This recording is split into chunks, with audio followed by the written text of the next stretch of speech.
O futebol às vezes pode ser muito injusto, né? Você já pensou como uma lesão pode mudar tudo? Imagina um time num momento decisivo, no ápice, na hora que precisa do cara, daquele jogador chave, e de repente ele tá machucado. Pode acontecer, né? Já aconteceu. E é sobre isso que a gente vai conversar hoje. Lesões que poderiam ter mudado a história. Óbvio, caso elas não tivessem acontecido. Mas vamos lá, antes de eu te contar, deixa eu me apresentar, eu sou o Gui Galdames. Se você já me conhece, tá aqui no canal, pô, já deixa o like aí na confiança, sabe que o vídeo vai ser legal, você tá aqui porque você já me conhece, né?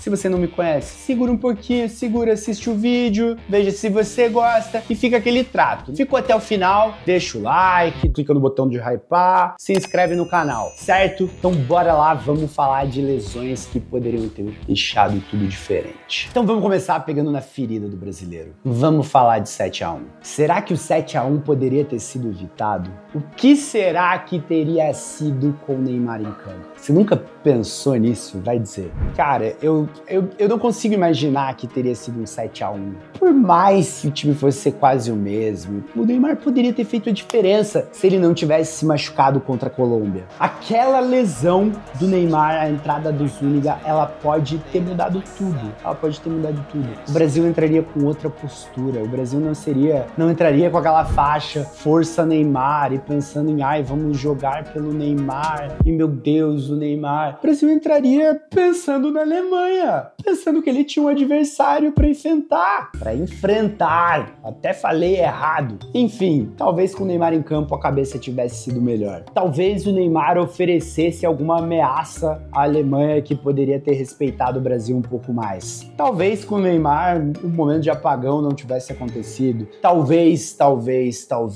Nunca saberemos, a gente só pode imaginar. Mas que com o Neymar o 7 a 1 não teria acontecido, eu tenho certeza que ele não teria. Naquele mesmo ano, houve uma outra decisão com um desfalque muito importante, a decisão da Champions League. O Atlético de Madrid enfrentou o Real Madrid em Lisboa e o Atlético chegou àquela final fazendo de tudo para poder contar com o seu centroavante, que era muito importante para o esquema do Simeone. O Diego Costa sofre uma lesão muscular muito próximo da final e aí a notícia era de que ele ficaria fora. E o Atlético faz de tudo, cara. O Atlético manda o Diego Costa para um outro país, eu não vou lembrar agora se é para Sérvia, é para um outro país, para fazer um tratamento com placenta de égua para curar a lesão, e eles acreditam que aquilo funcionou e o Diego Costa vai pro jogo na final. Tudo isso para ser substituído com 5 minutos e o Atlético gastar uma substituição. E lembra, era uma época em que não existiam as 5 substituições ainda, eram apenas 3. Contra um adversário muito superior, não tendo um elenco muito vasto. Então o Atlético queima uma substituição muito cedo, ele teve que correr atrás do Real o jogo todo e ainda toma aquele gol no minuto 94, que é muito triste pro torcedor do Atlético, né? Mas quem sabe, provavelmente com o Diego Costa em campo, aquela final teria sido muito diferente.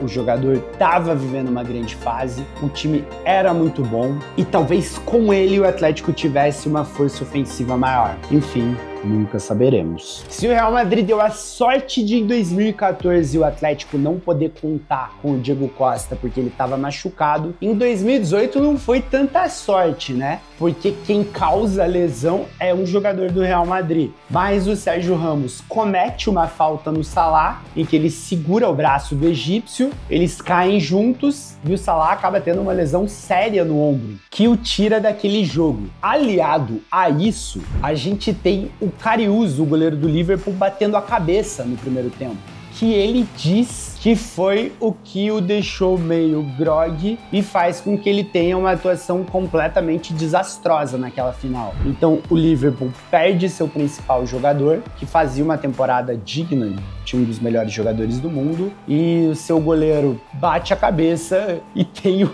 atuação digna de um dos piores goleiros do mundo. Pra sorte do Real Madrid, que venceu mais uma Champions. Mas a gente não pode deixar de pensar como teria sido pro Liverpool sem essas lesões. Os Reds, pelo menos no ano seguinte, conseguiram conquistar a Champions. Outra final da Champions que o time perdedor era mais fraco e ainda pode se lamentar por não ter contado com um grande jogador foi em 2013. E aí é complicado, né? Essa é uma final bem complicada você pensar nessa situação. Porque a final de 2012-13, ela é Borussia Dortmund e Bayern de Munique. E a real ali é que o Borussia, ele tinha um time que fazia frente ao Bayern. Não era um Bayern tão mais forte assim, nessa época. Mas o Borussia não conta naquela final o Mario Götze, que era a sua grande revelação ali, que era a grande revelação da Alemanha, na verdade, surgido na categoria de base do Borussia, que dias antes havia sido anunciado que iria jogar no Bayern de Munique na temporada seguinte. E aí fica uma situação muito esquisita, né, pro Götze, que estava fora da final, lesionado, que já estava vendido pro Bayern, mas que estava torcendo pro Borussia, ele estava torcendo pro Borussia, você via na transmissão. Ele não joga e provavelmente era um jogador que faria diferença, que naquele momento ele jogava muita bola, teve problemas na carreira, nunca se consolidou como a gente imaginava, mas naquele momento era um ótimo jogador, só que foi uma situação estranha. Mas claro, de novo, a gente imagina, o Borussia com o Götze talvez pudesse ter levado aquele troféu. No fim das contas, sorte do Bayern de Munique. Agora vamos voltar para um assunto que dói para a seleção brasileira e para algo que não é uma lesão, porque em 1998 o Ronaldo Fenômeno não se lesionou, mas ele teve aquele episódio da convulsão no dia da final. Naquela que é uma das histórias mais estranhas quando a gente para pensar. É um episódio que aconteceu uma vez na vida do Ronaldo.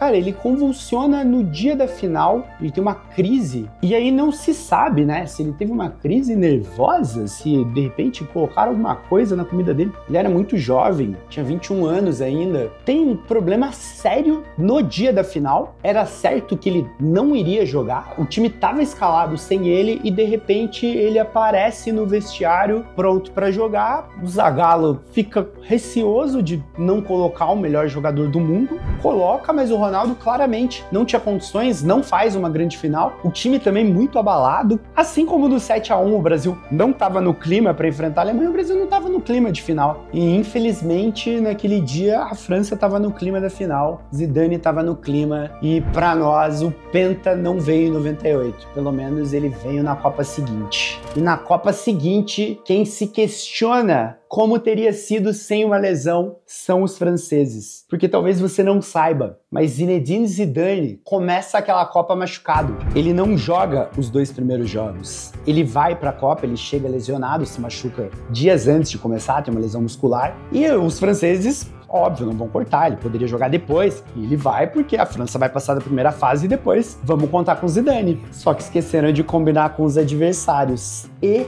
a França, apesar de contar com o Zidane no terceiro jogo, não conseguiu passar de fase. Foi eliminada. E fica para eles a dúvida: como teria sido com Zidane em todos os jogos? Nunca saberão. E você lembra de alguma outra lesão que poderia ter mudado tudo? Bom, se você lembra, deixa aí nos comentários que eu quero saber. E se você tá nesse vídeo até agora, não esquece de deixar seu like, de clicar no botão hypar que você me ajuda muito. Se não é inscrito no canal, aproveita, já se inscreve e fica aqui com o meu grande abraço.